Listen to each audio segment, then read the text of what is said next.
गिरगाव चौपाटीवरती शिंदे फडणवीसांकडून बाप्पावरती पुष्पवृष्टी जी आहे ती करण्यात आलेली आहे। बाप्पा आमचा स्ट्राईक रेट वरतीच ठेवणार असं वक्तव्य जे आहे ते देवेंद्र फडणवीसांनी केलं आहे। तर आम्ही सर्वसामान्यांच्या जनतेच्या हिताचे निर्णय घेतल्याचं मुख्यमंत्री एकनाथ शिंदेंनी सांगितलं।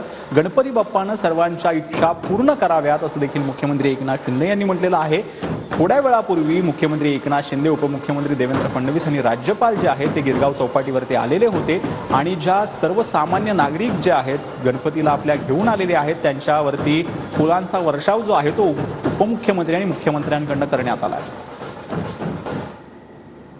गेल्या 2 वर्षामध्ये देवेंद्रजी इकडे आहेत, मी आणि आम्ही जेव्हा सुरुवात केली पहिल्या दिवसापासून आम्ही सर्वसामान्य जनतेच्या हिताचे निर्णय घेतले आणि आज पाहतोय आपण एकीकडे विकास आहे, दुसरीकडे उद्योग आहेत, तिसरीकडे कल्याणकारी योजना आहेत आणि या योजनाच्या मुख्यमंत्री माझी लाडकी बहीण योजनेमधून जो एक उत्साह डबल झालेला आहे आमच्या बहिणींचा आणि तोही पाहायला मिळतोय। 2 दिवसापासून एका प्रश्नाची चर्चा आहे ती म्हणजे माहितीतलं जागा वाटप स्ट्राईक रेटनुसार। अरे आता तुम्ही जा, आज आता गणपती बाप्पाचा आनंद घ्या आणि गणपती बाप्पा आमचा स्ट्राईक रेट वरच ठेवणार आहेत, काळजी करू नका आणि सगळ्यांना सद्बुद्धी सुबुद्धी देव गणपती बाप्पा।